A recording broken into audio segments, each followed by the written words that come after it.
cheeks as she sized them up. Belatedly, she realized who the B*TCH they were referring to was. Hey! Do you know how much money your sister owes us? The man chewed his gum and looked at her up and down. Yun Shishir lowered her eyes and pursed her lips tightly. She did not make a sound, but she quickly understood the ins and outs of the matter. Thinking of Yun Na, she was most likely having a lot of fun outside and owed a lot of debt. Her family didn't have any money at all, so she didn't have any money to pay it back. Since she couldn't pay it back, she remembered her and told these people the address of her company. Yun Shishir was secretly regretting her decision. Back then, she was afraid that her father would not be able to contact her due to some unsatisfactory matters at work, so she left her address to them. She did not expect that someone who should not be here would come knocking on her door. However, she was not willing to compromise with them. It was not that she had a backbone, but she was already poor. If she paid Yun Na's debt, then where would Yu's tuition fees come from next semester? Seeing that she did not speak, the boss became even angrier. He grabbed her collar and slapped her face a few times. Are you mute? Can you speak? Say something. Damn it. Are you not going to pay up? A few hooligans pushed her around, and a few pairs of eyes that were filled with evil intentions glanced at her chest. It's fine if you don't pay up. You just have to come with us obediently. If you don't have money to pay up, there are always other ways. Speaking of which, you're quite good-looking. Are you interested in having some fun with us? A few of them smiled maliciously. Yun Shishir's face was green and red. Please be more respectful when you speak. Oh. Ha. This little girl has quite a temper. The man smiled sinisterly and then slapped her again. How can you be so arrogant? You owe money and you don't pay up, and you're still in the right.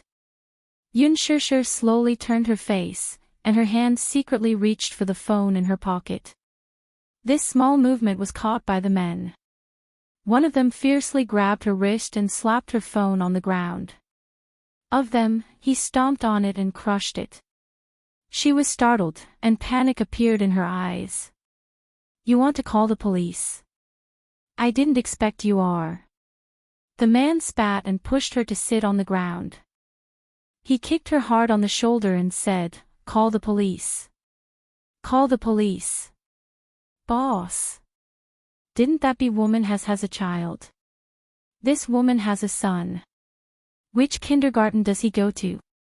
One of the men looked at her meaningfully. Yun Shishir suddenly looked up and blurted out, No. Don't find trouble with Yu. I'll give you the money.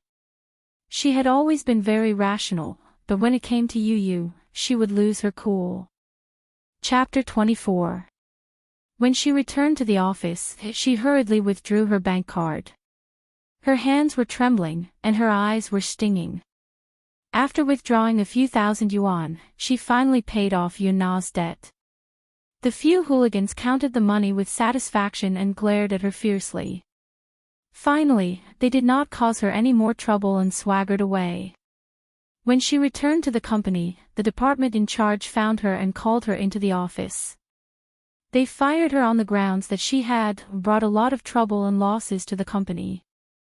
They told her to pack up and leave quickly. Yun Shishir, who stood in the hooligan circle and was unmoved by the threats of so many evil people, was about to lose her job. Her eyes immediately turned red. She did not care about anything else and cried as she begged the manager not to fire her. She still had Yu. She could not lose this job. If he lost this job, where would his living expenses come from during this period of time? The Yun family was still burdened with a sizable debt. Yu was still young and needed to spend money. Now that the kindergarten fees were ridiculously high, coupled with Yu's weak body, the cost of nutrition was a hefty sum. Coupled with the mother and son's living expenses, there was no way for them to raise money. When the manager saw her pleading, he could not help but be moved. To be honest, Yun Shishir was a very outstanding employee. Even though she was the only woman in the network technology department, her skills were not inferior to anyone else. When it came to work, she had always been diligent and conscientious. However, this time, because of her, the higher-ups were very dissatisfied and threatened to fire her. There was nothing he could do. He did not have much power in his hands and could not protect her. Therefore, even though Yun Shishir begged bitterly, in the end, it was to no avail.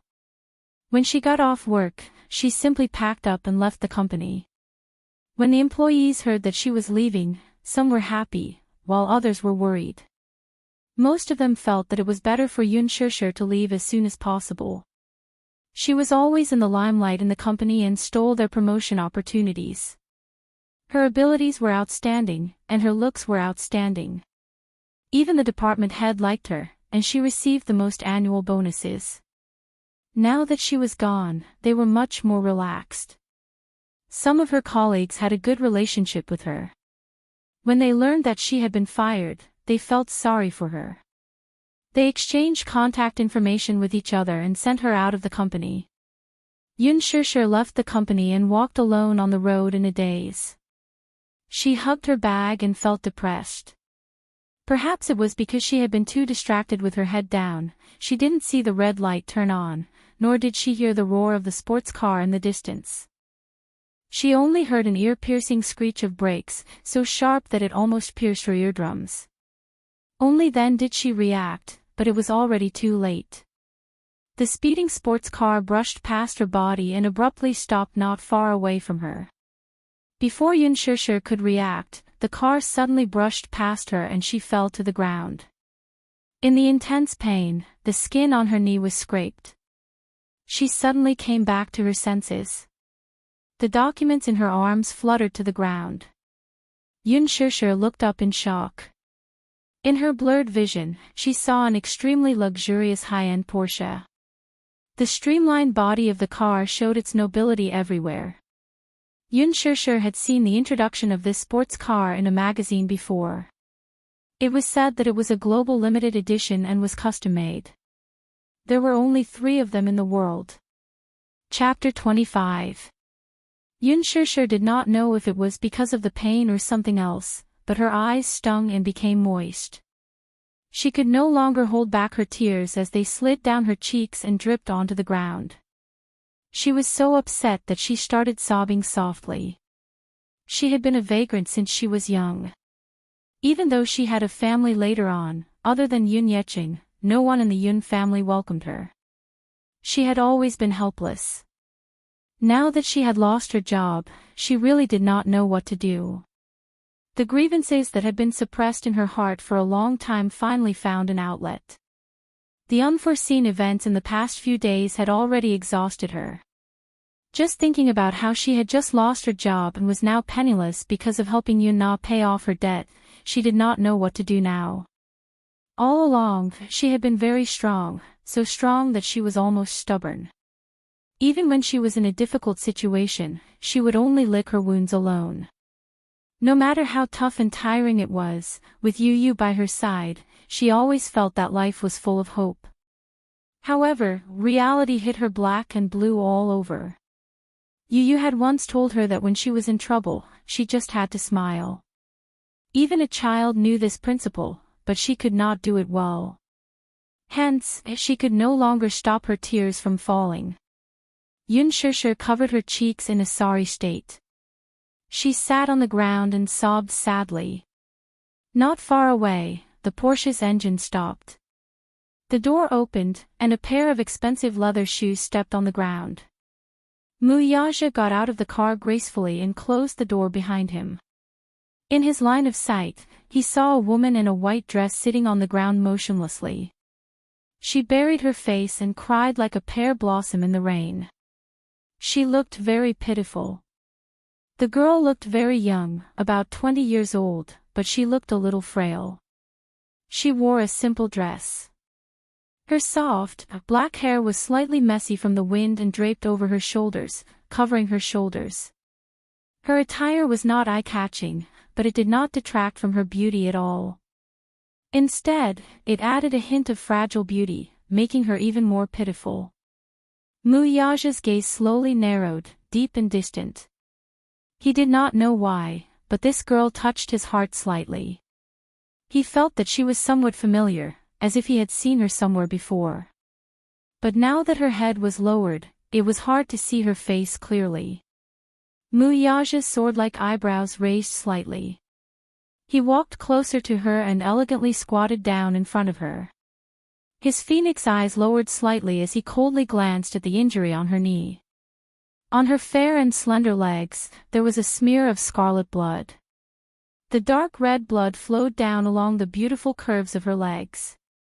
He lowered his eyes and looked at her body again. He didn't see any other injuries. Looking at her, she didn't seem to be injured at all.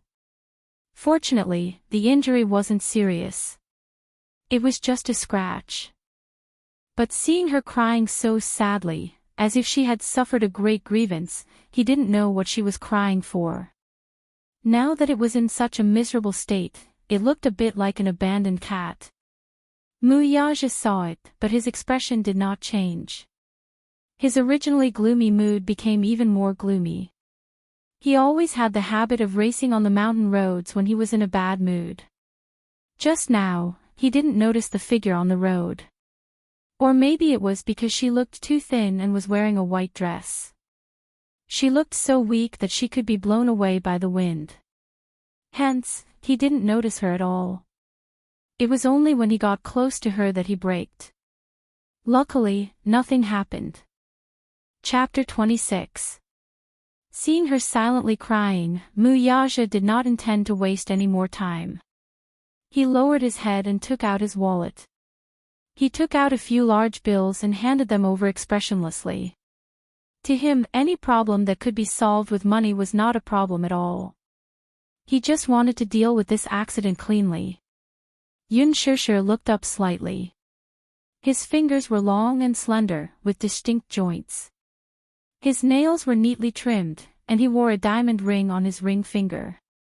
One look and she could tell that this person was of noble status. But when she saw the money in his hand, she could not help but be slightly stunned. She actually forgot to cry for a moment. Seeing that she did not make a sound, Mu Yaja thought that she was not satisfied with the amount. He raised his eyebrows and asked, "Not enough?" It was not that he had never seen greedy people, so he naturally thought that this girl was not interested in the amount he had given her. Without waiting for her response, he lowered his eyes again and took out a few more bills from his wallet. He did not have the habit of carrying too much cash with him, so there were only about $2,000 in his wallet. But it was more than enough to bandage her wound. Yun Shishir was stunned. She was obviously surprised by his actions. But in the man's eyes, there was obviously a different meaning. This woman seemed to be more greedy than he had imagined. Mu Yaja smiled coldly. His thin lips curved into a mocking smile. He simply took out all the cash in his wallet. He did not care if she wanted it or not. He did not want to waste time with her. Seeing that she did not have any pockets, he folded the money into a roll, leaned closer to her and stuffed the money in front of her chest. His cold fingertips brushed against her skin. His ambiguous action startled her. She raised her head slightly, and through the fringe covering her eyelids, she caught sight of the man's sinister smile with a deep meaning. The handsome man in front of her was 1.9 meters tall and had a godlike face. His exquisite silhouette was like that of a statue of a god. His facial features were handsome, and his pair of deep phoenix eyes faintly contained the majestic aura of an emperor. At first glance, one could tell that this man must have experienced a lot of bloodshed and was a superior who controlled life and death. Even though it was a smile, it was so cold that it did not have any warmth. It was as if it was just a physical attraction. Looking at her, there was only pity in his eyes. Pity? Why was he looking at her with pity? For a moment, the grievance and anger in her heart poured out and tainted her eyes. The next moment, she saw the man take out a pen and write a string of numbers on her chest in a flamboyant manner. "If it's not enough, call this number again." His aggressive behavior caused Yun Shishir to exclaim in surprise. This action of his was unintentionally humiliating her. "Sir, what do you mean? Are you rich?" Her eyes were filled with anger, and her tone was indignant. You injured someone, but you didn't even apologize. Do you think that everything can be settled with money? Yun Shishir was not an unreasonable person. She also knew that it was her fault.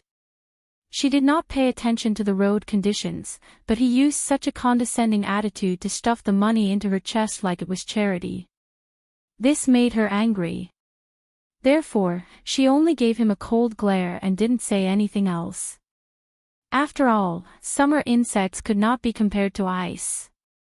Yun Shishir looked up and took out all the money in front of her chest.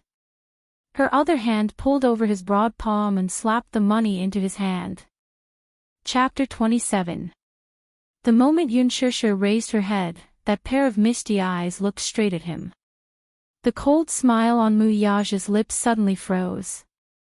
His pupils shrunk slightly and then he narrowed his eyes deeply. This stubborn face made his mind startled. For a moment, his thoughts flew away. She did not look at his expression. The back of her hand carelessly wiped away the tears at the corner of her eyes. She stubbornly said, "This mister, it's my fault. I didn't look when I was walking. You don't have to put on such a high and mighty attitude to give alms to me. I don't need it." After saying that, she did not care about him. As if he did not exist, she bent down and picked up all the documents on the ground. She did not even turn her head back as she walked away. Mu Yaja looked at her disappearing figure. He was a little dazed and could not take back his gaze for a long time.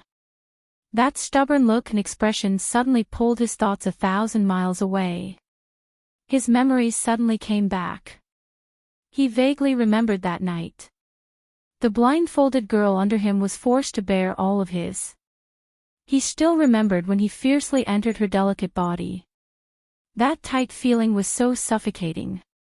He wantonly took possession of her. Looking at her crying miserably under his body, he liked to see her cry like this.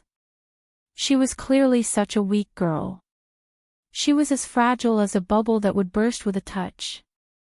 In front of him, she showed such a stubborn face. She carefully protected her pitiful dignity. Men really pitied this kind of girl. No matter how cold a man was, there would always be a soft spot in his heart. Although he was proud and aloof, he was no exception. She was different from other women. She was inexperienced. Her tender appearance was unbelievably immature. She was like an unripe fruit that was extremely sour when he took a bite. But it was this kind of immature girl who unexpectedly aroused the desire that he had suppressed for a long time. He wanted her. His tense body kept clamoring. Later on, the so-called formulaic was not so pure. He wanted to completely occupy her. He wanted to be entangled with her until the last moment. Thinking about it later, it was simply a little strange.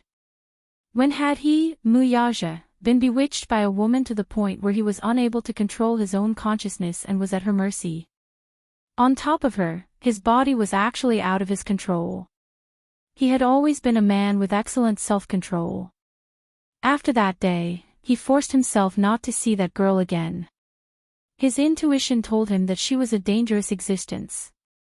Since he was young, the blood of an overlord flowed in his veins, and he had always been unruly.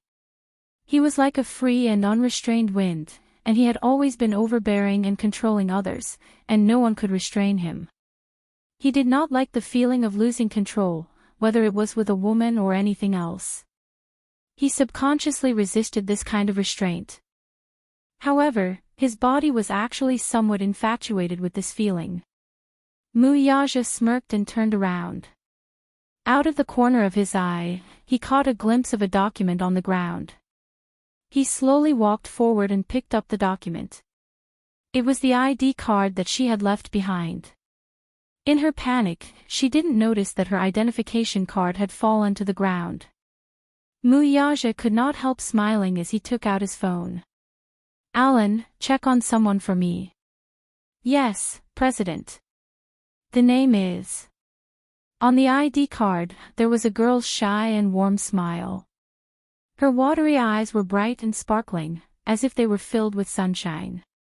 The brightness in her eyes seemed to have stunned all of time. Chapter 28. At this time, classes were about to end at the kindergarten. She had originally planned to pick up Yu to eat his favorite crab rose soup dumplings. Thus, she asked Yu to wait for her at the school after school ended. However, Yun Shishir did not want to pick up Yu in such a disheveled state. Thus, she hurriedly hailed a cab home, changed into a clean set of clothes, and tidied up. Thus, when she arrived at the kindergarten, most of the children in the class had already left. Only Yu was left sitting alone at the entrance with his little backpack. From afar, the little guy had his head lowered. He seemed to be holding something in his hand and was looking at it in a daze. Yun Shishir suppressed the loneliness in her heart. She patted her cheeks and smiled as she walked towards him. Yu. Yu raised his head. When he saw that it was her, a bright smile immediately appeared on his face. He jumped down from his seat and happily ran towards her. He opened his arms and jumped in front of her, acting cute. Mommy. Hug. Mommy, hug Yu. Yun Shishir lowered her body slightly, and the little guy threw himself into her arms, acting coquettishly in her arms like a ball of cotton. His milky white little face rubbed against her neck intimately.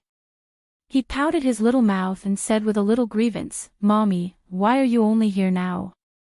Yu waited for so long. I'm sorry, Yu. Mommy had some matters to attend to at the company, so I was delayed. Okay. Then Yu forgives Mommy. The little guy raised his little head. His charming eyes curved gently. His bright eyes seemed to be filled with fragments of sunshine. Yu smiled faintly before pursing his lips pitifully.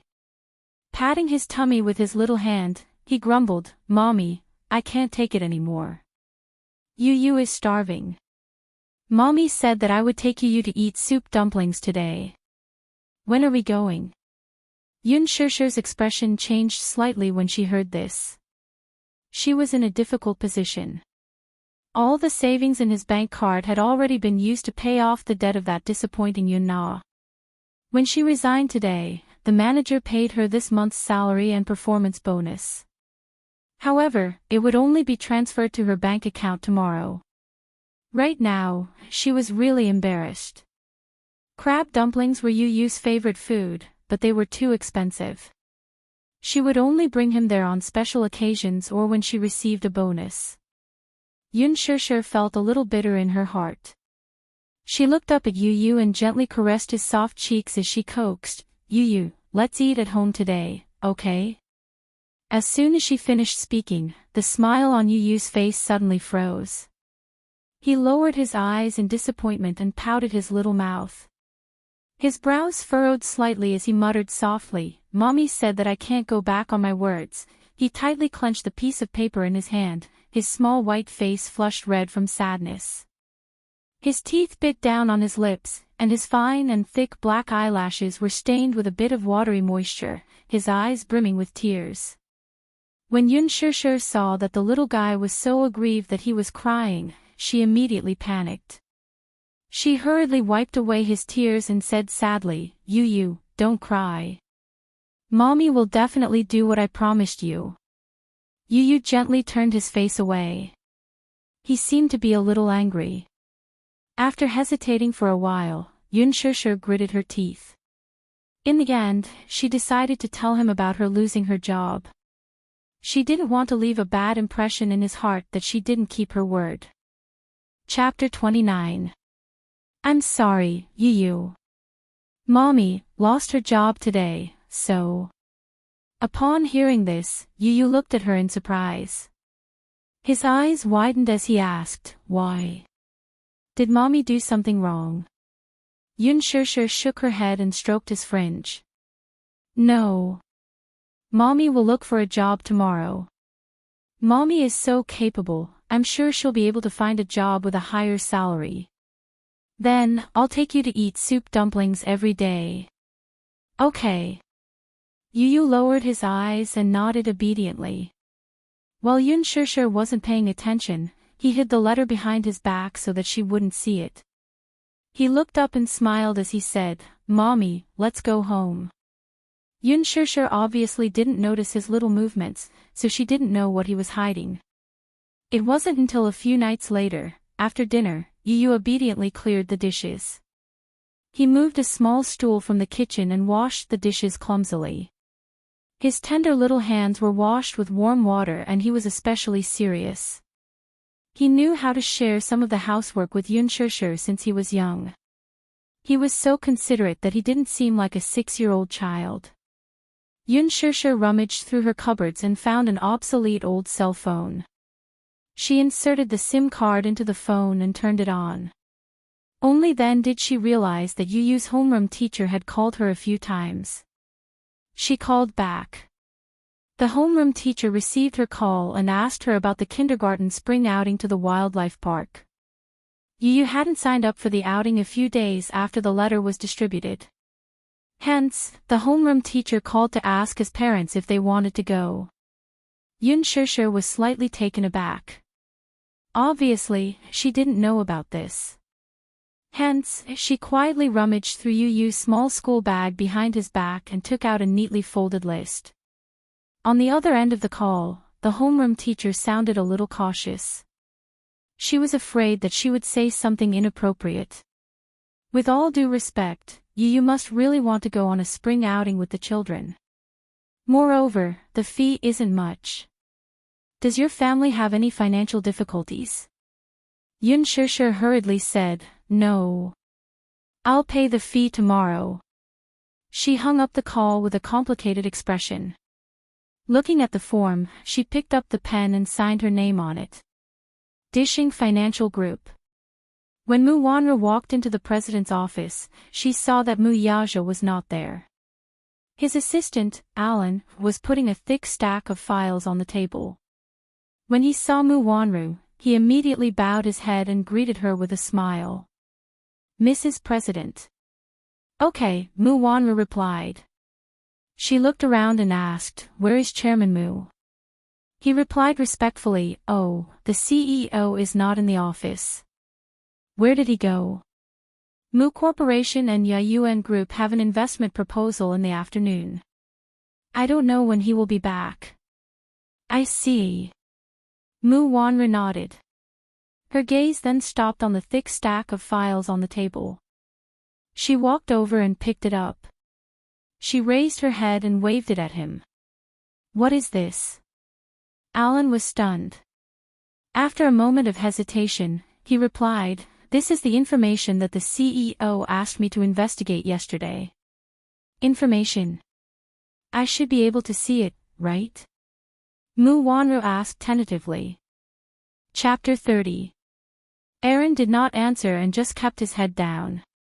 Mu Wanru ignored him, too. She was the CEO's wife and the young mistress of the Mu family. What was there that she could not look through her husband's belongings? Thus, she removed the seal and carefully took it out. Aaron was Mu Yaja's right-hand man, so he was reliable in his work, let alone investigating a mere commoner. Within a day, he had thoroughly investigated the information and sent it to the office. He did not expect to be caught red-handed by Mu Wanru. As a subordinate, he naturally could not say anything in front of Mu Wanru, so he did not stop her. The information was indeed very comprehensive. It was a thick stack with pictures and text. Mu Wanru flipped through it page by page. From the detailed family background, the school she graduated from, and even her work history, everything was listed clearly. She was initially a little surprised. This was obviously an ordinary girl, so she did not know why he wanted to investigate her.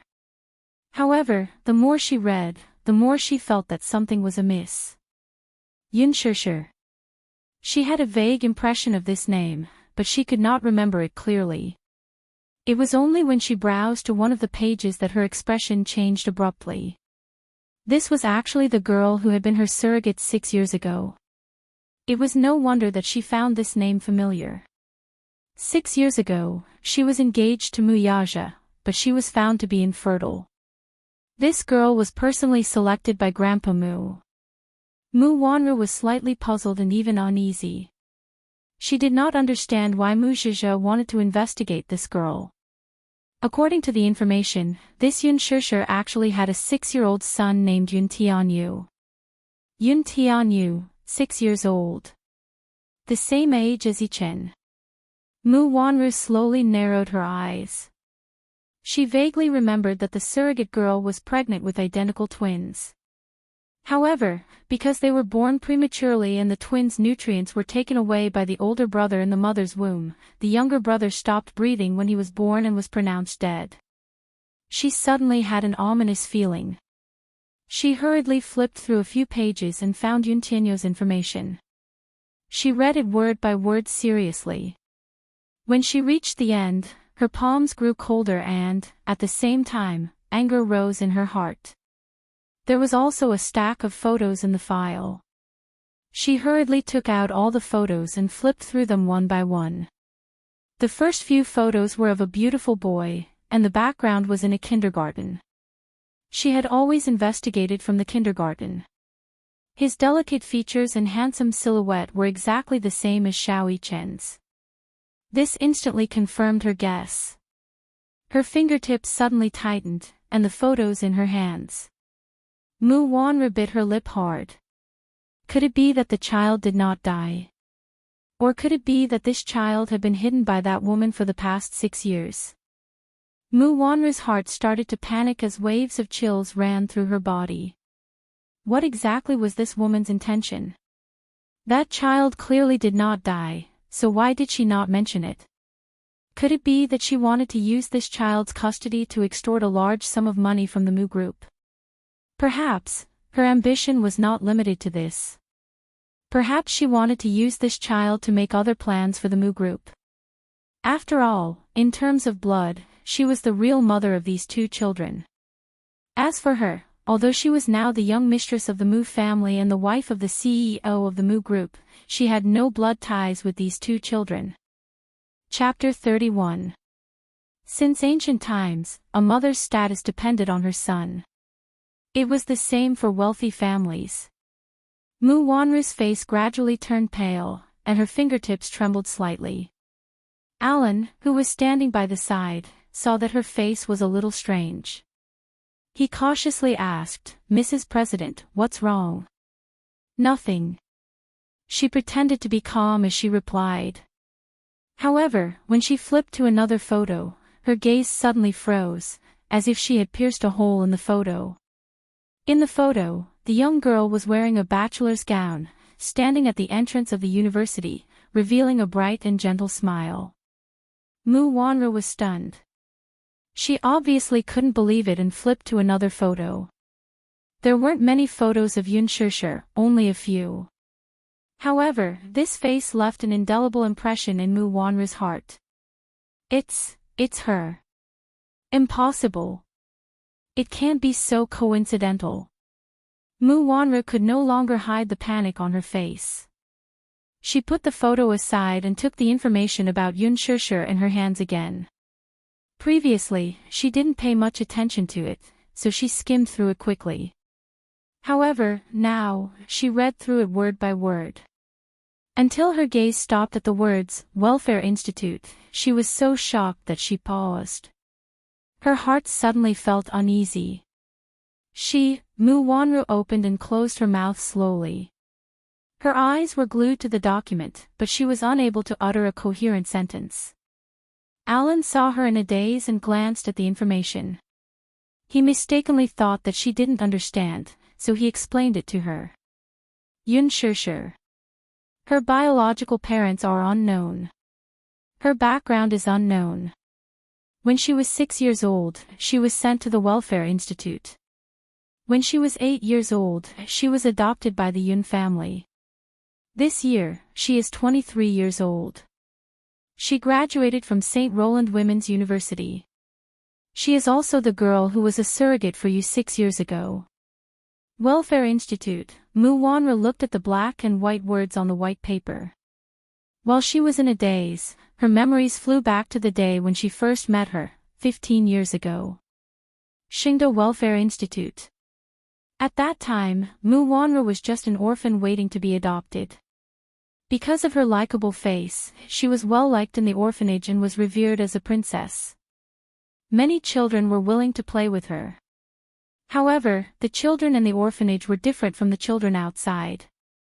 Although they seemed to be getting along well on the surface, they were secretly competing with each other. Every day, people would come to the orphanage to adopt children. Those who looked better or were more obedient would have a chance to be adopted. However, the young Mu Wanru had an unyielding ambition since she was young. Her mother was a masseuse at a bar. She had a low status and abandoned her at the entrance of the hospital after giving birth to her. She was picked up by a poor couple and lived in poverty for several years. It was only after a car accident that she became an orphan again and was sent to the orphanage.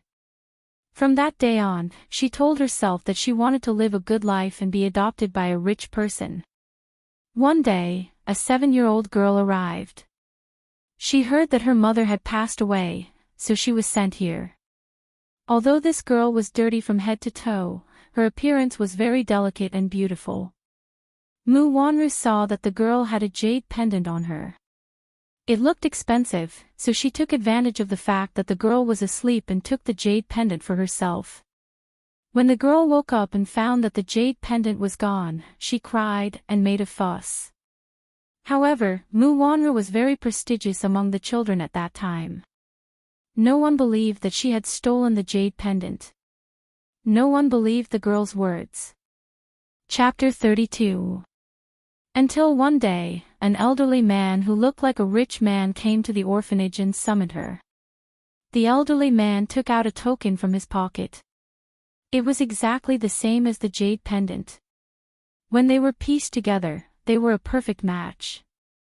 She did not know anything about it and only lied that the jade pendant was left to her by her mother. The elderly man believed her and brought her back to the Mu residence. He named her Mu Wanru and quickly set up a marriage contract between her and Mu Yaja, who was only 14 years old at the time. In the office, when she regained her senses, Mu Wanru fell on the sofa in a daze. She held her forehead with one hand and her back was drenched in cold sweat. She clutched the thick stack of documents tightly in her hand. Her fingertips could not help but tremble as she panicked. She really could not guess why Mu Yaja ordered people to investigate this information. Could it be that he sensed something was wrong and began to suspect her identity? He began to suspect her real identity when she was brought back by Grandpa Mu. When Mu Wanru thought of this possibility, her heart could not help but skip a beat. In fact, she stole the jade pendant from Yunshishir. She grew up in the orphanage. Because of her sweet and obedient appearance, she was well liked by everyone and had always been held in a high position. At that time, she was still young and had not seen anything good. Hence, when she saw the beautiful jade pendant on that girl, her heart was filled with greed and she stole it. After that, Xiaoshi found out and confronted her. However, which child in the orphanage did not side with her? Because of this, because of her framing, Xiaoshi was severely reprimanded by the director and punished with a paddle. It was so painful that she cried for several nights. However, she did not expect that this jade pendant would be involved in a complicated history. 15 years ago, by a freak combination of factors, she was brought back to the Mu residence by the Mu group's chairman, who was also the head of the Mu family, Mu Xing. However, Grandpa Mu refused to talk about the origin of the jade pendant. He only told her that it was a relic left behind by her mother. After returning to the Mu family, the jade pendant was taken away by old Master Mu. It was paired with the other half of the jade pendant and was kept on him. She often saw him looking at the jade pendant in a daze, as if he was thinking of someone. When she grew up, the old man would occasionally mention that woman to her. Only then did she realize that the woman was his adopted daughter when he was middle-aged. However, that was all he said about that woman. It was as if he was deliberately hiding something from her and did not mention anything else. After that, she became the eldest daughter of the Mu family. She grew up being doted on until she got engaged to his grandson, Wuxia. From the beginning until the end, she didn't mention a single word about the true origins of this jade pendant, and she intentionally concealed it. She knew that if she were to confess everything, it would mean that she would lose everything she had. She would lose her position as the young mistress of the Mu family. She would lose Wuxia. She was not reconciled.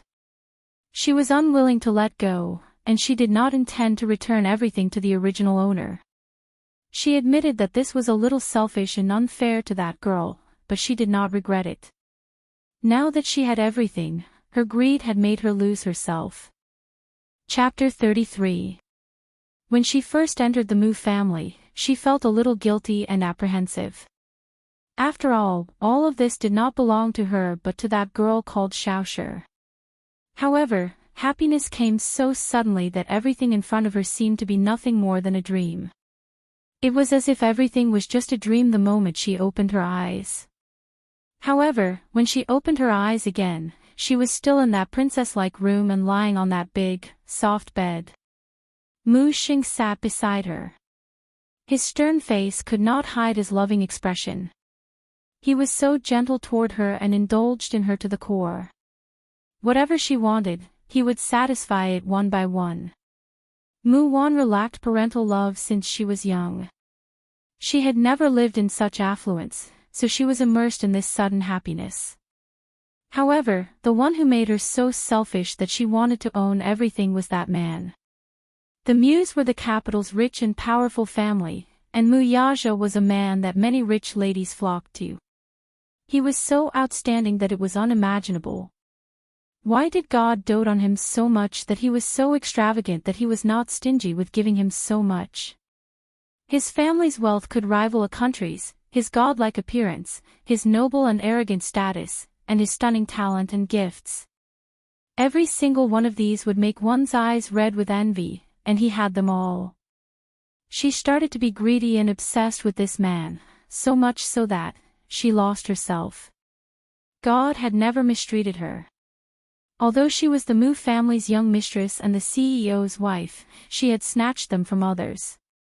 With a single thought, her life turned upside down. She actually became the CEO's wife of this huge business empire.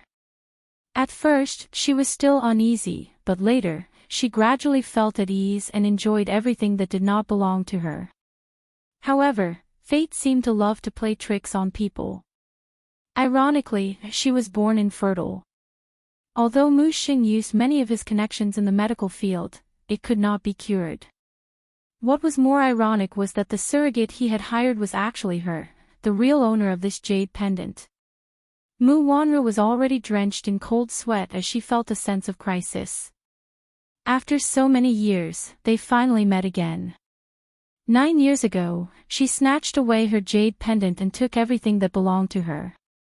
9 years later, she became a surrogate and gave birth to a child that belonged to both of them. Somehow, there seemed to be an invisible bond that bound Wuxia and her together. This made Mu Wanru feel uneasy. Could it be that he had already started to suspect her identity, that she wasn't the real owner of this jade pendant, and then secretly ordered people to investigate? Impossible. For the past few years, she had been hiding it very well. In fact, when she was an adult, he was also suspicious of her. Back then, he was in too much of a hurry. When he saw that she was carrying the jade pendant, he didn't even do an identity check. However, as she grew up, her appearance gradually became more beautiful and delicate. In the end, her eyebrows did not resemble that woman's, which aroused his suspicions. Chapter 34. She believed that she had not given herself away in the past few years. Besides, with the evidence of the DNA test, there was nothing suspicious about her. Mu Wanru immediately denied this conjecture, but the stone hanging high in her heart did not fall. Could it be because of that child? Did Wuxia find out that the child did not die prematurely and was secretly hidden by that woman? Did he suspect that she had ulterior motives toward the Mu family, so he investigated her background? It must be because of this. Mu Wanru raised her head abruptly and looked at him with feigned calmness. She coldly said, "Don't mention to anyone that I've seen this information, okay? Just pretend that you didn't see anything." Aaron was slightly taken aback. He clearly did not know the purpose of her warning. He saw her take away the information about Yun Shishir's welfare home from more than a decade ago and the results of the investigation on Yun Tianyu. Without raising her head, she coldly said, "Don't mention anything about this child to the CEO. Including this woman's past. Also, don't mention this woman's background in the welfare home to the CEO, okay?" He raised his eyebrows in a daze. Seeing that he did not answer, Mu Wanru's tone turned even colder. "Did you hear me or not?" Aaron lowered his eyebrows and did not answer. His superior was Mu Yaja. Although Mu Wanru was the wife of the CEO of the Mu Group, she was also the HR manager. He did not have to listen to her orders. He had the responsibility to let the CEO have a look at what he had investigated. Mu Wanru seemed to have read his mind, though. She snorted and sneered. "Why? Do you think that you can disobey me just because you're the CEO's subordinate? Do you think that I can't control you just because I'm the HR manager?" She sneered and stood up. She approached him and sized him up. Facing her piercing gaze, Alan lowered his head and looked down. However, he heard her say word by word, "Even if I don't have much power in the Mu Group, I think I have the ability to drive you into a corner." Alan raised his eyes in shock and looked at her in surprise. "Keep your mouth shut about this matter, do you understand?" She ordered again. He was silent for a long time before he slowly sucked in a breath of cold air and nodded with some difficulty. "I understand." When Mu Yaja returned, Mu Wanru had already left with a guilty conscience. She had to think of a way to stop the situation from developing before Mu Yaja thoroughly investigated the matter. Mu Yaja was her man. She couldn't give any other woman a chance. Although Alan was Mu Yaja's loyal subordinate, he was also well aware of Mu Wanru's position in the Mu residence. With Grandpa Mu's favor, he didn't dare to offend her easily. Therefore, when Mu Yaja returned to the office and saw the little information on the table, his suspicious gaze fell on Alan. Under his urgent gaze, Alan said calmly, "CEO, Yun Shishir is indeed the surrogate 6 years ago." "Ha!" Mu Yaja's eyes turned cold. He suddenly asked slowly, "Is there anything suspicious about her?" "No, CEO." Alan recalled Mu Wanru's warning. He lowered his head and looked indifferent. "Get out." Chapter 35. Losing her ID card was like adding fuel to the fire for Yun Shishir, who was in a difficult situation and was in a hurry to find a job. The next day after losing her ID card, she went to apply for a new one. However, the police were too lazy. They kept delaying it and didn't take her seriously at all. They came up with all kinds of perfunctory excuses. Her temporary ID card was not reissued after more than 2 weeks. She was so angry at the police station that she almost exploded. She tried to interview with a few companies, but they all rejected her because she didn't have any documents. Although she didn't mention this to Father Yun somehow found out that she had been fired from the company.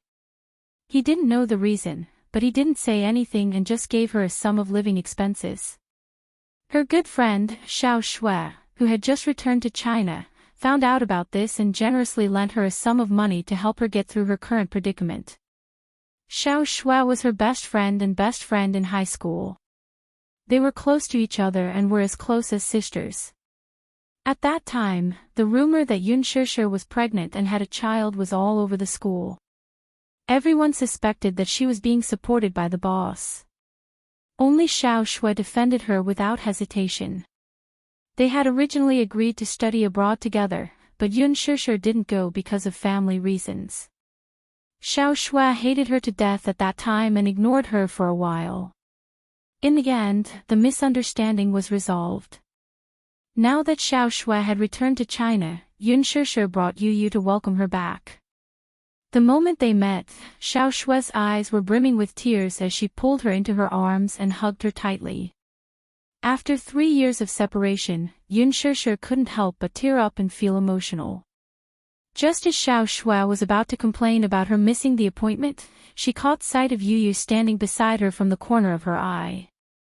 In an instant, Xiao Shue's eyes widened to the size of copper bells. She blinked in a daze for a long time, shocked by this cute baby. Although she had seen a lot of the world, she was still stunned by Yu's handsome and young face. Especially those clear eyes. The corners of those eyes were curved, and the smile was warm and gentle. It almost melted Xiao Shue's heart. Ah! Oh my God! This little guy is too cute. Xiao Shui squatted down and held Yu's fair cheeks. She couldn't wait to rub them into her arms and kiss them. She asked Yun Shishir, Shishir, is he your brother? She smiled and then explained, no, I'm not. Let me introduce him, he's Yun Tianyu, my son. After a pause, she said to Yu, this is the Auntie Xiao that Mommy mentioned to you before. The expression on Xiao Shue's face froze in an instant. What? What did you say? Yu smiled gently and replied on behalf of Yun Shishir, Aunt Xiao, how are you? She's my mommy, and I'm Yun Tianyu. Auntie can call me Yu. Son. Mommy. Are you kidding me? Xiao Shui was dumbfounded. Comparing the two, the little lad's soft pink lips were indeed the same as Yun Shishir's. She always thought that Yun Shishir's pregnancy was just a rumor. She didn't expect it to be true. For a moment, she didn't know how to digest it. That's not right, though.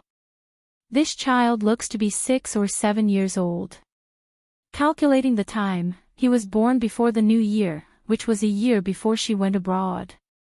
Chapter 36.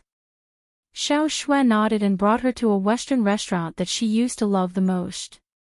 They entered a private room. After ordering, Xiao Shui hurriedly dragged her into the washroom and questioned her.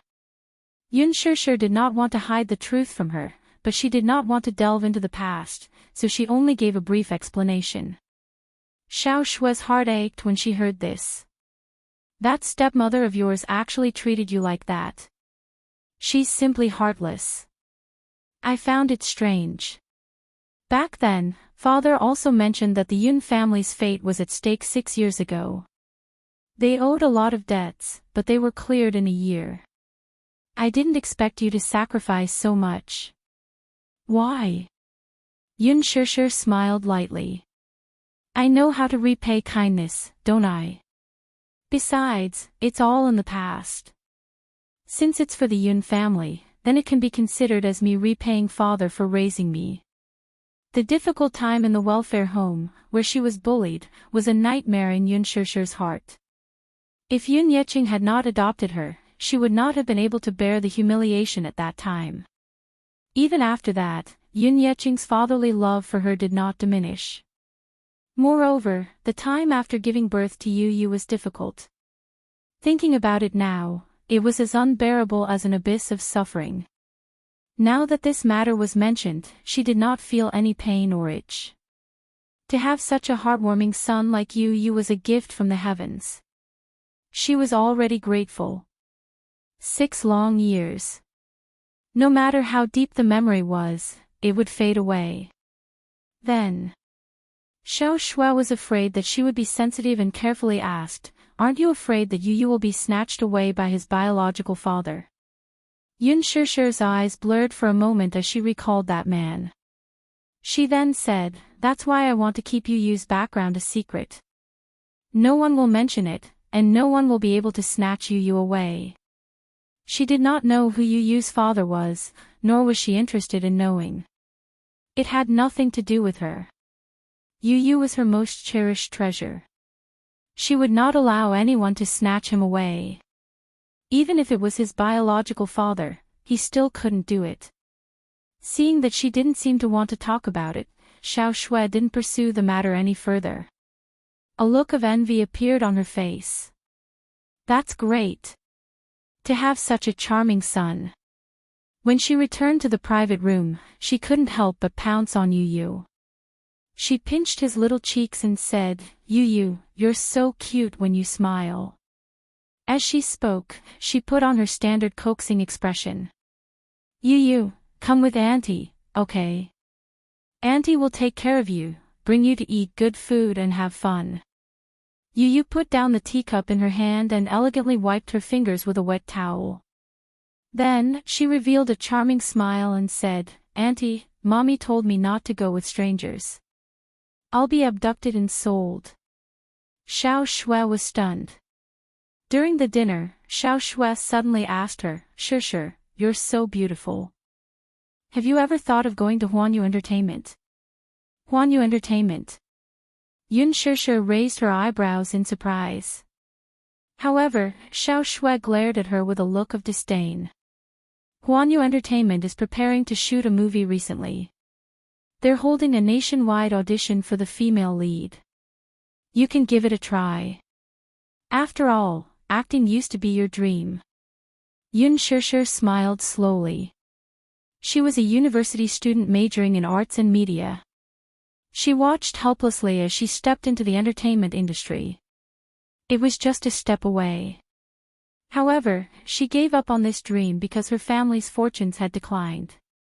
Chapter 37. Don't tell me you don't know about Huanyu Entertainment. Huanyu Entertainment is backed by Dishing Financial Group. It's one of the top 100 business empires in Asia and the world. At the mention of Dishing Financial Group, Xiao Shui's eyes shone with yearning. Dishing Financial Group's position can be said to be the core hegemon of the financial industry. Just think about it. In the face of the financial crisis, so many big companies have collapsed, but Dishing Financial Group is standing tall and unaffected.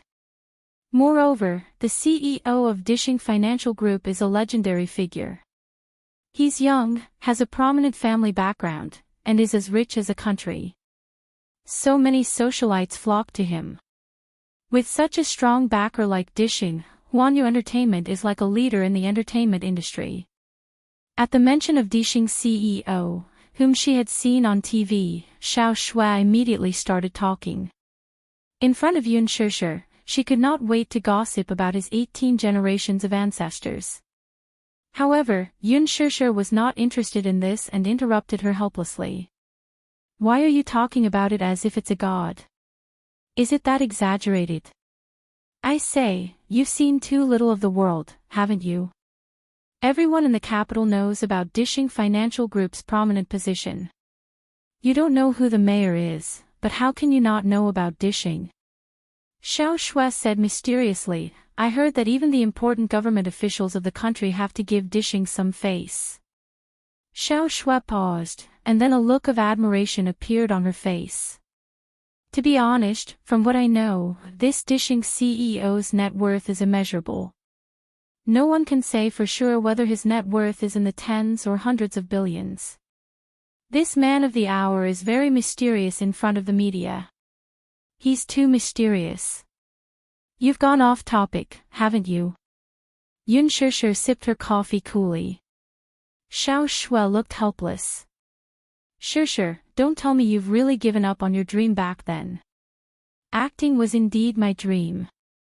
Yun Sure looked away helplessly. But, back then, there was a drama that had come to school to audition for the female lead. Her mentor had recommended her to be the female lead. It was such a good opportunity, but she had not taken it. Back then, that movie had become popular all over the country. Everyone in the cast had become famous. Xiao Shui said, Huanyu Entertainment has always valued talents. As long as you have talent, you will be valued. Sigh. As for me, I originally wanted to give it a try because of that illustrious CEO. Unfortunately, my external conditions aren't good enough. I can be a small model, but if thrown into the talented Huanyu Entertainment, I'll definitely be a beggar. However, Yun Sure, instead of applying to some small companies, why not give it a try? You're very talented, and you're so talented. Don't let your talent be buried. I believe you can do it. Xiao Shui's confident encouragement left Yun Shishir in a daze for a long time. Huanyu Entertainment. Dishing Financial Group. For some reason, her eyelids twitched violently at the mention of these words. Currently, the youthful pain movie, The Green Apple, which was sponsored by Huanyu International Pictures, was conducting a nationwide audition for the female lead. It was said that the cast for this movie was quite impressive. Not only had his original novel dominated the list of youth novels for 3 consecutive years, but he was also known as the originator of sadomasochism in youth novels. Chapter 38. The director of this movie was Lin Fengtian, who had won the Best Director award at the Golden Badge Awards, and the male lead had already been confirmed to be the superstar Gu Xingze. The superstar's huge fan base alone was enough to support half of the box office sales. If she could snatch the female lead role, she would definitely become an instant hit. Lin Fengtian had won the Best Director award at the International Film Festival. Any female star who was groomed by him had a bright future ahead of them.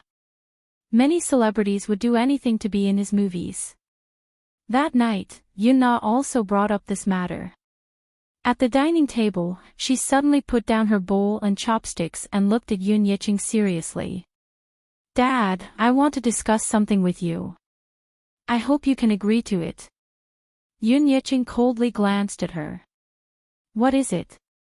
"I want to participate in an interview with Huanyu Entertainment." Yun Yiqing did not understand and was confused.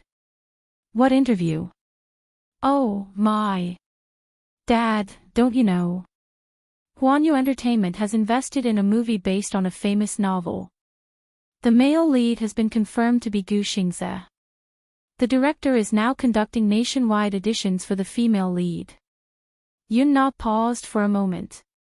She suddenly raised her chin proudly and her eyes shone with confidence. "Dad, don't you think that I'm suitable to be the female lead? I'm confident that I can pass the audition. This is a once-in-a-lifetime opportunity. If I pass the audition, I can become a star. When I become famous, you and Mom will be able to live a good life too.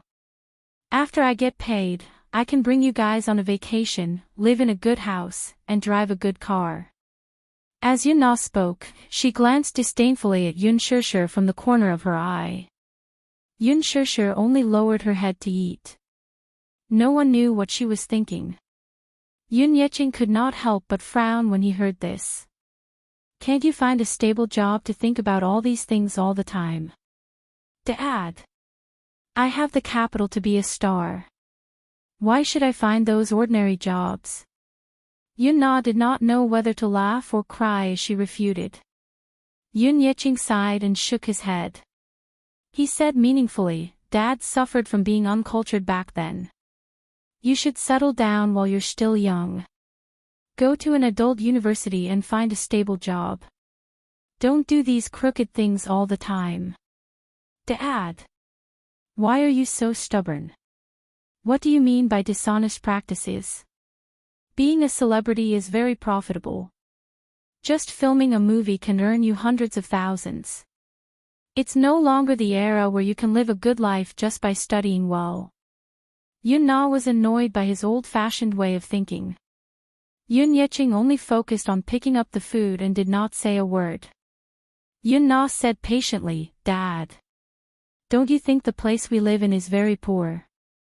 Broken house, broken fridge, broken TV. Don't you want a bigger house?" Seeing his silence, she could not help but fantasize about it. "If I become a celebrity, I'll be able to make a lot of money just by shooting a movie. At that time, I'll have the money to buy you a big and magnificent villa to live in. I'll let you and Mom enjoy life at home." His words made Li Qin beam with joy. Her heart was as sweet as honey. She said happily, My daughter is so obedient. Mom is very happy to hear that." She then turned to Yun Yiqing and said, "Yiqing, look at how sensible your daughter is." "Humph. She's not like someone who's not sensible at all. Yun Shishir acted as if she did not hear the hidden meaning behind her words. Yun Yeqing frowned again. Being a celebrity. Don't mess things up for me. I heard that industry is very messy. Chapter 39. Yun Na persuaded again, Dad. Others say that the world is a mess. There are bad people everywhere and everywhere is a mess.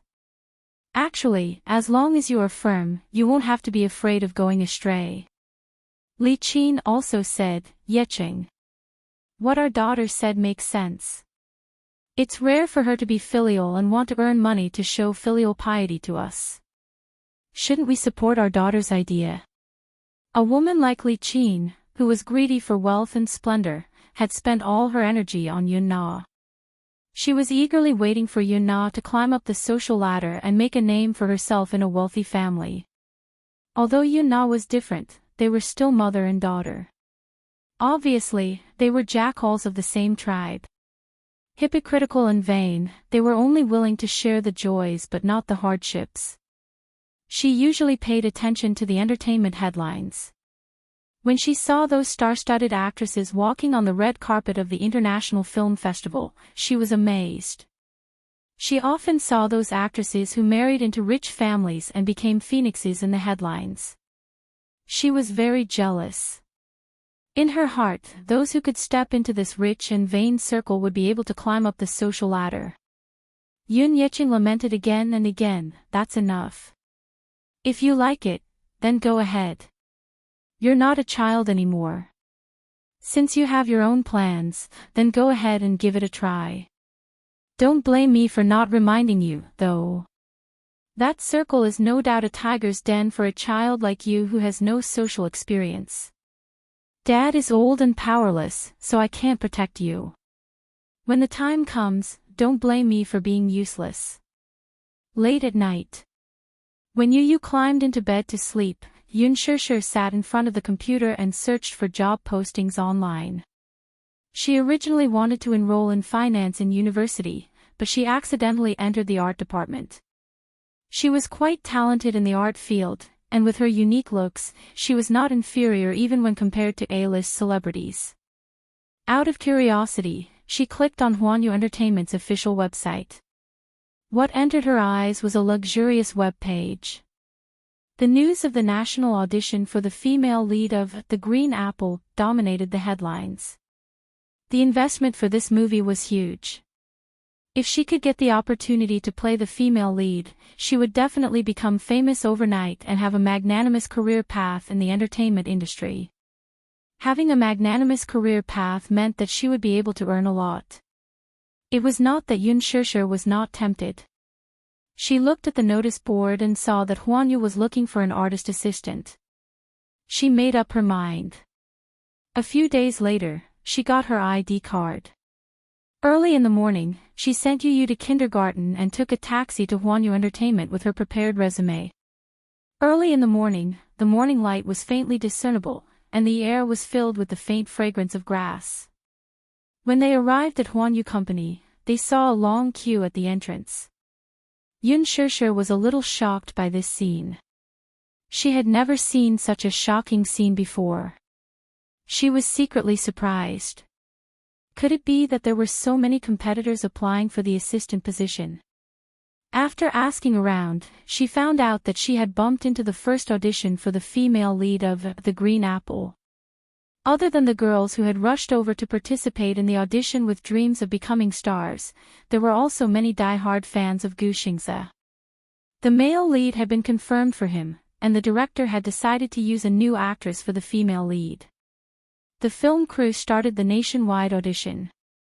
The promotional video for the audition filmed at Tsinghua University had already been broadcasted and caused a sensation. Even if the movie did not have a lot of resources, Gu Xingze's popularity alone was enough to attract many students to apply. Chapter 40. Although the audition was held on a weekend, many of his die-hard fans came when they heard that the popular superstar Gu Xingze would be attending the audition. Some of them were even loyal fans who had flown in from other places. The popularity of the audition caught the production crew off guard. Even though they hired bodyguards to maintain order, they still couldn't stop the army of aggressive fans. The huge Huanyu Tower was suddenly filled with people. Banners of support were hung all over the tree trunks and walls outside the company building. The entire Huanyu Entertainment seemed to have been crushed by Gu Xing's army of fans. At the grand entrance of Huanyu Entertainment, there were several luxurious cars parked. In one of the nanny vans, 3 men in simple clothes were looking at the bustling crowd at the school gate. Most of them were young and pretty female students. They were all in a hurry to attend the audition.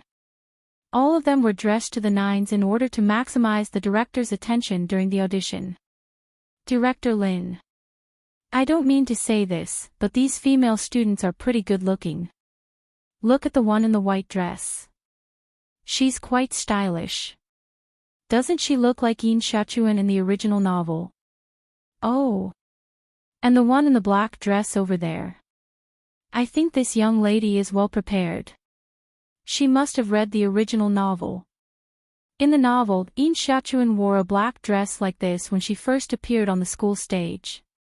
That young lady looks pretty good, but I feel that she's not tall enough. The assistant leaned against the window and looked in the direction of the school gate. He was like a small steward in ancient times who held the selection for the emperor. He talked endlessly and gestured with his hands. He turned around to look at the man in the white shirt, but saw that he only had his head lowered and was flipping through the application forms. He glanced at the 2-inch colored photos, but he didn't seem to be interested. Boring, Lin Fengtian suddenly said and threw the name list aside. He was too lazy to look at it again. Director Lin. What's wrong? Lin Fengtian lowered his head and sucked on a cigarette. His tone was neither cold nor warm. There's no one I want. What? The assistant was shocked and tongue-tied. Lin Fengtian was one of the top youth-oriented filmmakers in the country. The films he directed had always been a money-making magnet for youth-oriented films. One of his representative works, I Heard That Love Came Back, was a classic that could compete with Hollywood blockbusters. The reason why he had so many classic films was because of his fanaticism and strictness towards his work. In today's entertainment circle, movies were no longer purely an art form. Out of commercial considerations, many directors had gradually deviated from the main theme of movies. However, Lin Fengtian was different. Everyone knows how critical he is when it comes to the art of film, especially when it comes to casting. Long ago, he had bought the adaptation rights of the original novel with a large sum of money. He was extremely obsessed with the plot of the novel. The Green Apple tells the story of an unforgettable forbidden love. The female lead, Yin Xiaochuan, and the male lead, Yin Dongyu, were siblings of the same father and mother. They grew up together and gradually developed feelings for each other that shouldn't exist between siblings. The love and hate entanglement along the way, the relationship between the two of them was the most heart-wrenching. Chapter 41. Lin Fengtian chose Gu Xingzi not only because of his soaring popularity, but also because his melancholy aura was a perfect match for Yin Dongyu's. The role of Yin Xiaochuan was the most difficult to portray. Yin Xiaochuan was a kind and innocent girl. She was immature, cute, and playful. She had been carefully protected by Yin Dongyu since she was a child. Hence, she had an otherworldly innocence. This temperament was especially difficult to portray. Even a veteran actor who had been on the stage for a long time might not be able to portray such a character. Lin Fengtian was a little depressed. Although the people on the roster were good-looking, they were not the Yin Xiaochuan in his heart. Just as Lin Fengtian was having a headache, his assistant, who was leaning against the window, suddenly exclaimed. Director Lin, look, look. That girl in the snow-white dress over there looks like Yin Xiaochuan. He looked in the direction his assistant was pointing and could not help but be shocked. His body immediately leaned forward excitedly. In the morning light and warm breeze, a charming and petite figure stood quietly at the gate. This was a girl so beautiful that she looked like she had walked out of a mural. She immediately attracted the attention of everyone in the car. Wow! The assistant was so shocked that he held his breath. He had never seen such a youthful girl before. The girl looked young and even a little immature. She was wearing a clean long dress, revealing her snow-white and delicate arms, shoulders, and neck. She was delicate and flawless. She was pure and beautiful, lovely and moving. Even though she was dressed in such a simple manner, she had an extremely seductive beauty. She was so beautiful that she looked like an otherworldly woman, making one's heart flutter involuntarily. She did not have a sexy figure like other women. She was thin and not voluptuous. She was so tender that it seemed like water could be squeezed out of her. Even so, she still blocked everyone's sight. For some reason, although she was wearing an ordinary dress, she stood out among the bustling crowd of well-dressed girls at the gate. Lin Fengtian's handsome eyes narrowed. There was actually such a beautiful woman in the secular world. He felt a surge of excitement and could not help but pick up the binoculars beside him. The girl stood at the school gate, holding a small handbag in her hand. Her black brocade hair was quietly draped over her shoulders, emitting a moving luster under the moonlight. Under her soft bangs was a beautiful face. Her skin was as flawless as white jade, and her delicate and charming oval face had a faint blush on her cheeks. She lowered her head and lowered her eyes. The corners of her eyes were long and curved, making her look extremely charming. She had a row of long and curly eyelashes that were as thick and long as a comb. They were like fine black feathers or fluttering butterfly wings. They were excessively charming. Those pink lips were like fresh flower petals, tender and lovely. Yun Shishir was thinking about something with her head lowered. Her brows were slightly furrowed, but she suddenly had a strange sixth sense, as if something was staring at her from somewhere else. As if realizing that everyone in the nanny van was sizing her up, she suddenly regained her senses. She slowly turned around and looked up at them. At that moment, Lin Fengtian's gaze deepened and he was stunned for a moment. His pair of eyes that had a clear distinction between black and white were watery like an ancient well that reflected the silent moon, and it was suffused with a beautiful moonlight that was tranquil and shimmering, yet bottomless. Chapter 42. When their eyes met, the girl was at a loss. She clutched the bag in her hand tightly, bit her lip, and shuffled her feet slightly. However, it was precisely this unpretentious expression that made people feel that she was rather cute. Yin Xiachuan. Lin Fengtian suddenly slapped the table and exclaimed. This girl was practically a living Yin Xiachuan. Lin Fengtian excitedly reached out to flip through the roster that had been thrown aside. He said excitedly, "Is this girl from this university? Did she sign up? Find out what her name is. Inform her directly to come for the audition." Director, Lin Fengtian looked up and saw the confused look in his assistant's eyes.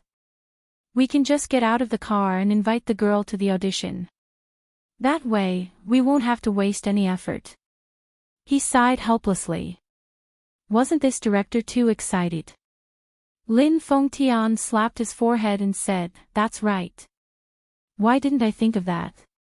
Why would we need to waste any effort?" He got out of the car immediately. However, when he looked in the direction where the girl had stopped, he realized that she was gone. Gone. Wasn't she standing here just now? Lin Fengtian frowned. His eyes searched the crowd repeatedly, but he could not find any trace of her. She was gone. The audition for an artist assistant was very simple. She just had to fill in a form and submit a few certificates before she could officially start her job. The manager informed her that she could start her job the next day. The salary and benefits were also quite generous. Although it was a thankless job and she might even be bullied, Yun Shishir was extremely excited. However, when she was about to leave, the manager looked at her strangely and asked, "You have outstanding looks. Why are you here to audition for an artist assistant? What a pity. If this girl was carefully groomed, she would definitely be able to make a name for herself in the entertainment industry. Yun Shishir smiled but did not say anything. Before she left, she received an information sheet. The artist she was in charge of was actually a newcomer with a big background. Her name was Han Jingyi. The reason why she was a big name was because she heard that this artist had a very strong background and relied on a powerful person to get to where she was today. She also heard that she had gotten a big role. Under Li Qin's expectant gaze, Yun Na returned home with a gloomy face. Li Qin immediately went up to her and was about to ask about the audition when she saw Yun Na's dejected look. Her heart could not help but turn cold. What happened? Seeing her daughter's defeated expression, Li Qin became anxious. Did you fail the audition? Or, did the director not take a fancy to you? Yun Na's face was filled with unwillingness. With my talent, how could I not pass the audition? Even if I can't be chosen as the female lead in this movie, there will still be a director who will take a fancy to me. Then what's with your expression? When Li Qin saw that Yun Na was stuttering, she became even more anxious. Under her repeated questioning, Yun Na finally revealed the truth. Originally, she had been very confident about this audition. Her costume and makeup were all in place. For this audition, she had even crammed the original novel for a few days and had already memorized her lines. She had chosen the most tear-jerking scene in the script and repeatedly practiced it in front of the mirror. She thought that she had portrayed the character well. However, when she rushed to the audition with full confidence, she was told that if she did not have an audition letter, she would not be able to participate in the audition. Chapter 43. Why was she blocked by the words, "no audition letter," when it came to Yun Na? According to the person in charge of the production team, there were too many people who came to participate in the audition. Among them were many of Gu Xing's die-hard fans. Hence, before Yun Na could even step into the audition venue, she was blocked at the entrance. She could only watch helplessly as those people with audition letters walked in. If she was directly rejected in the audition, she would have been willing to lose. However, even though she was full of confidence, she did not even have a chance. She failed just like that. Yun Na's heart was naturally unbalanced. Li Qin had no idea what was going on, so she was confused. Then, what's with the audition invitation letter? Can you get it? How do you get it? Yun Na sighed. I've asked. We have to rely on connections. After a pause, she added, although this audition is an open audition for the female lead, there are still some requirements. Those audition letters are either sent out by people in the production team or by other big agencies who rely on their connections to get them. When many agencies heard that this was a once-in-a-lifetime opportunity, they did not hesitate to rely on their connections. Hence, most of the people who were able to participate in the audition were the 18th-tier models of the agencies. They all wanted to take advantage of this opportunity to make a name for themselves. Just like Gu Jingyi, the audition water was very deep. Is there no chance? Li Qin could not bear the shock. She had put so much effort and expectations into her daughter, just waiting for the day when she could make a name for herself. Now, was this dream going to be shattered? Yun Na suddenly thought of someone, and her eyes lit up. Don't worry, I have an idea. At night, Yun Shishir was writing the contact list for Yu Yu's home school when her phone rang. She picked up the phone absent-mindedly. On the other end of the line, there was a lot of noise. It seemed to be in a place like a nightclub, and there was a lot of noise.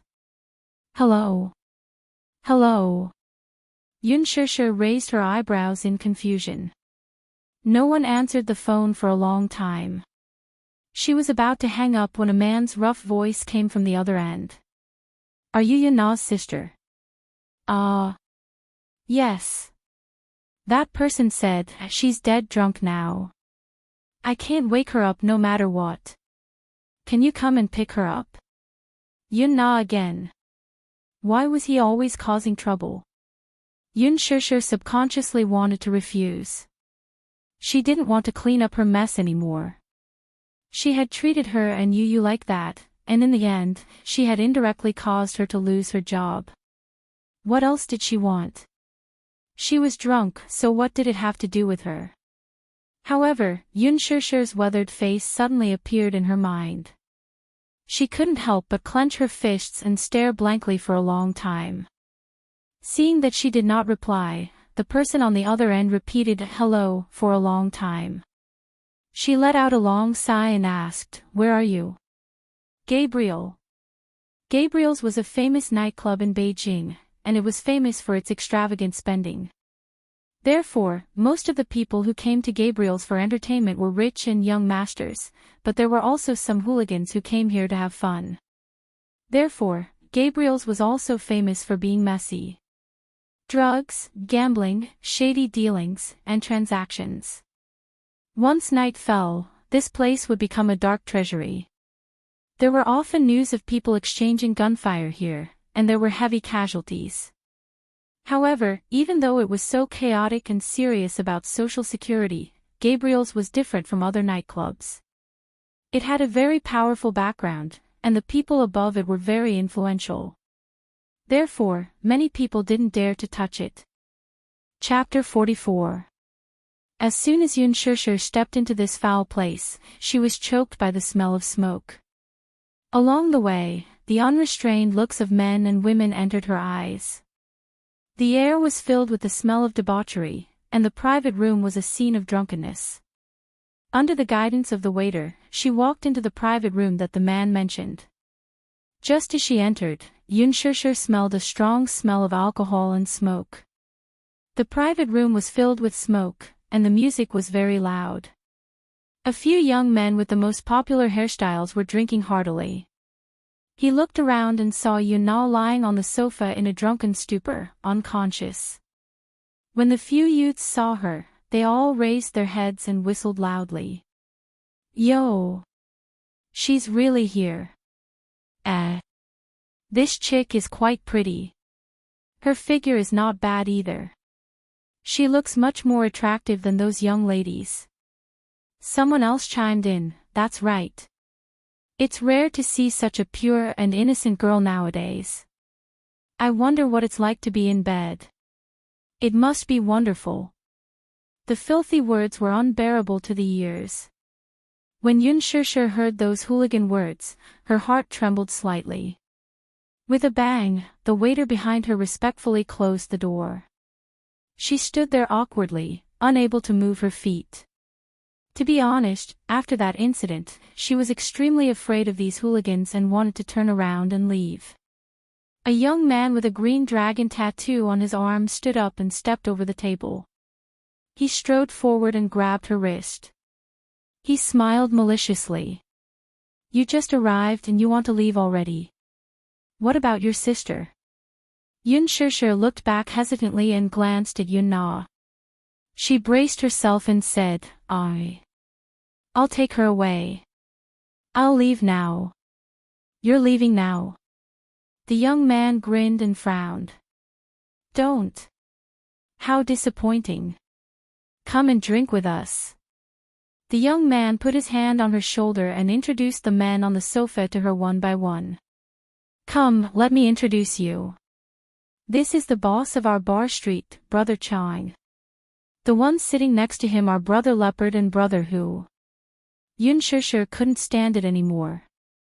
She broke free from his grip and said, I didn't come here to drink. I'm here to bring Yun Na back. When the young man heard this, he sneered, You don't drink. All right then, let's do something else. His drooling gaze swept across her chest, and he reached out to touch her face. Yun Shishir dodged in a panic. She was obviously frightened by his aggressive actions. She frowned and said coldly, What are you doing? What are you doing? Of course it's you. The young man tilted his head and said half-jokingly. Behind him, a man with a scar on his face shouted, What's that name? Yun Shishir, right? Don't just stand there like a fool, come and sit down. Get the waiter to open a few more bottles of whiskey.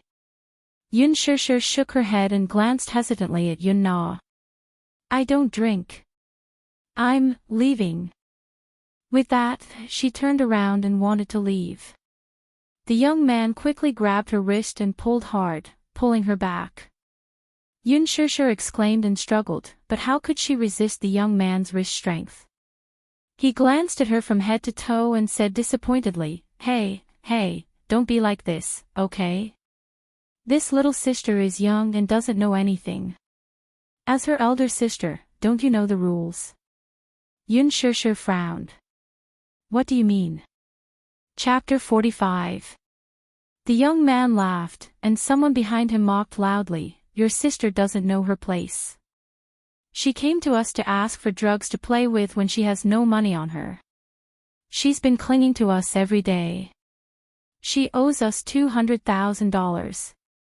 $200,000. Yun Shishir was stunned. She felt her head buzzing, and her eyes widened in disbelief. She thought that Yun Na was just being rebellious, which was why she often fooled around outside. However, she didn't think too much about it. She thought that she was just a hooligan and that she would learn to behave sooner or later.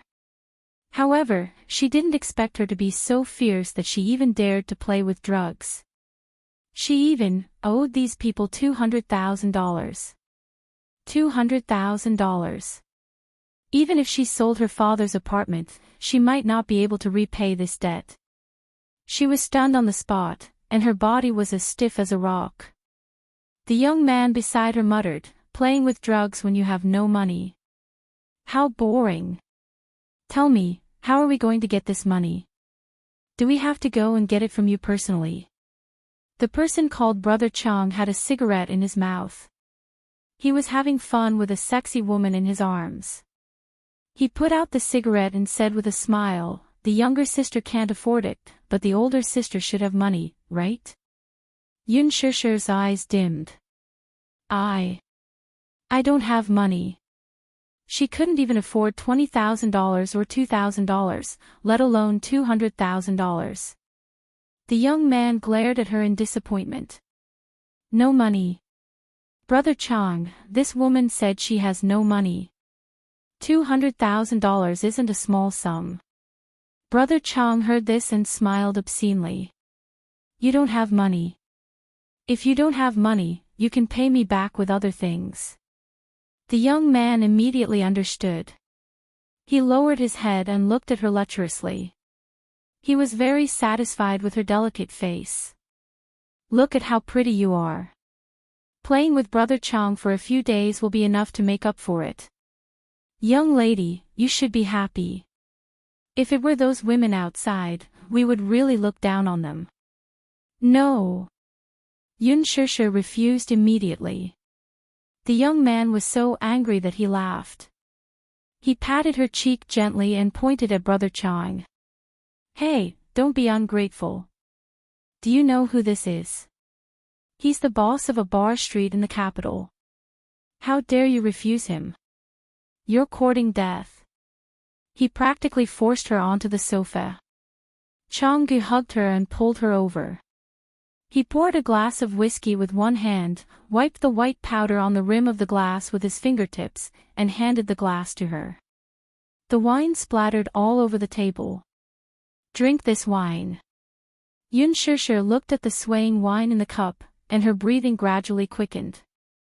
I don't know how to drink.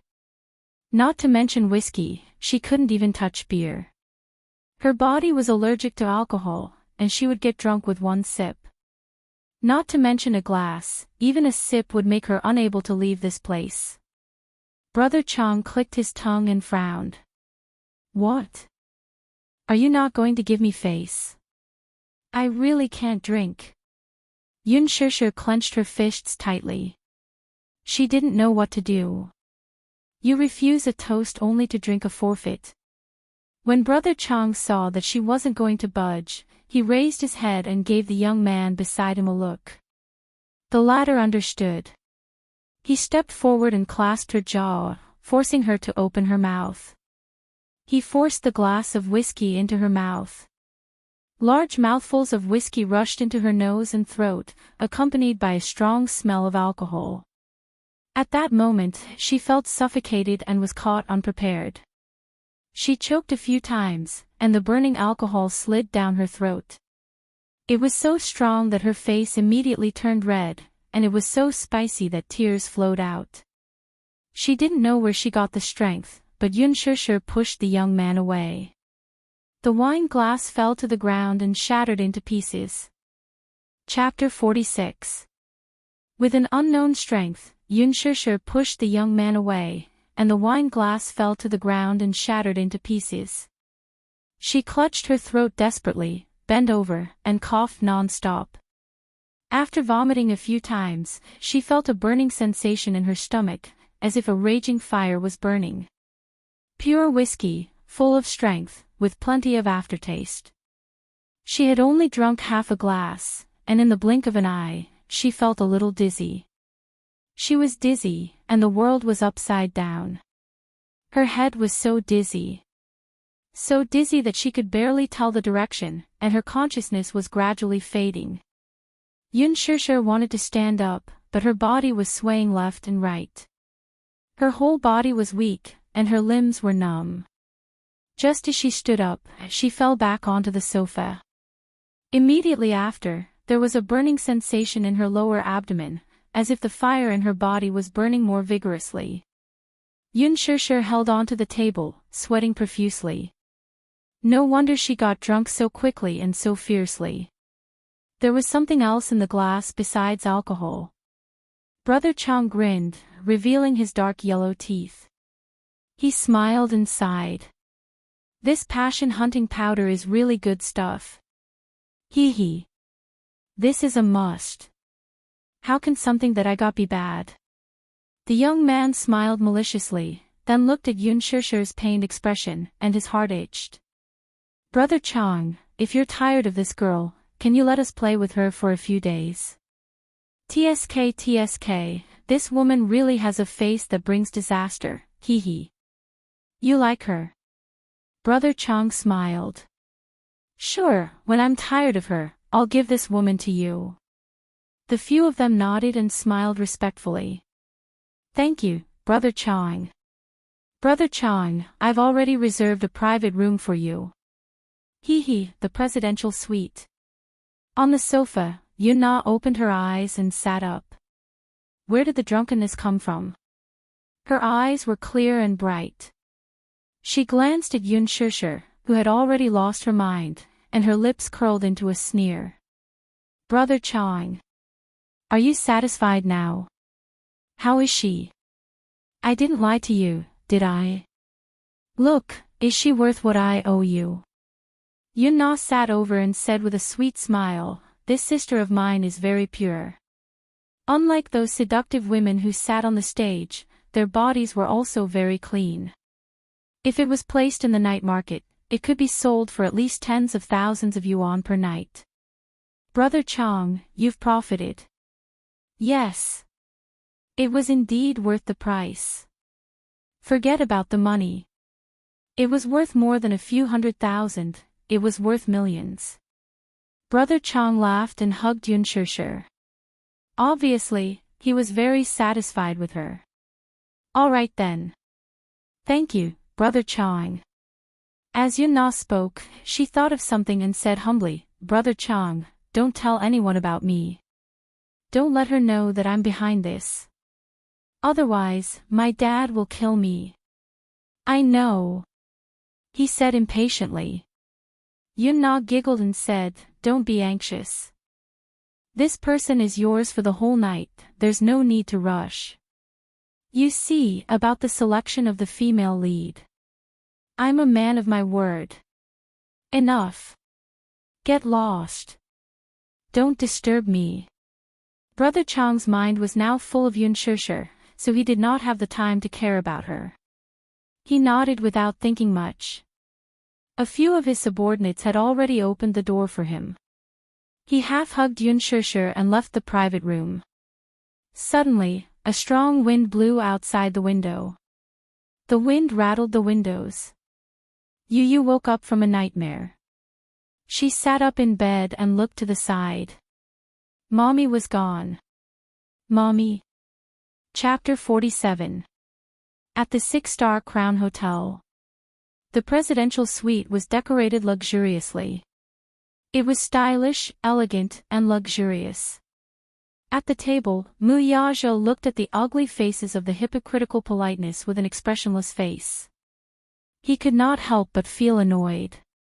Unknowingly, half of the drinks had passed, and the sky outside the window was already dark. Wuxia felt inexplicably tired, but more than that, he was annoyed by these people. He finished the vodka in one gulp and stood up. Seeing this, the others looked at each other and stood up as well. He was the main character at the table tonight. Now that he was leaving, it meant that the banquet was over. As the young master and CEO of Dishing Financial Group, he had a distinguished status and held the highest power in the Mu Group. In the face of the global financial crisis, the life and death of these small companies were all in the hands of the Mu Group. The life and death of these small enterprises depended on one word from him. Therefore, they naturally flattered this future owner of the Mu Group and served him with great care. One of them asked in a low voice, "Chairman Mu, are you leaving?" That person handed over his suit respectfully. Wuxia glanced at him, took it, and put it on. Then, someone respectfully opened the door of the suite. He strode out calmly and elegantly. Behind him, a group of men in suits bowed their heads and followed closely. It was like a star surrounded by stars. The VIP elevator door opened, and Wuxia walked in confidently. The moment the door closed slowly, he glanced in one direction and his eyes suddenly turned cold. Li Dongqiang had just triumphantly walked out of the elevator with his arm around the delirious Yun Shishir when he felt a bone-piercing chill down his spine. He raised his eyebrows and looked back. He saw the VIP elevator door that had just closed. At that moment, he vaguely saw a pair of sharp and frightening eyes through the gap of the door. However, he did not take it to heart and did not think too much about it. He hugged Yun Shishir and lifted her up. He played with the key card in his fingers and walked toward the suite. Behind him, the elevator door slowly opened again. Brother Chung swiped his card and kicked the door open. Just now, before he closed the door, his hand impatiently reached for his belt. He swiftly unfastened it and pulled down the zipper of his pants. He smiled impatiently and gently patted Yun Shishir's cheek with his palm. Then, he hooked his leg and closed the door, thinking that the big bed would be his world from now on. That *tch Yun Na really didn't lie to her. In the past, he had heard her say that she had a pure and beautiful older sister, but he had always scoffed at it and disapproved of it. In his eyes, women were all the same. There was no difference. At most, they were just tools. But now that she saw it, she didn't expect it to be even more outstanding than what she had described. Different from those common rouge powders, it had a unique charm. It wasn't that he hadn't seen anyone more beautiful than Yun Shishir, but her elegant temperament was different. Li Dongqiang threw her on the bed harshly. Her beautiful body sank slightly into the soft big bed. Under the dim wall lamp and on the white bed, her black spaghetti-strap dress, which complemented her fair and tender skin, added a bit of flirtatious beauty. Her messy black hair was draped over her shoulders, and the scenery in front of her chest was faintly discernible. The beauty that came into view was really enough to make one's blood boil.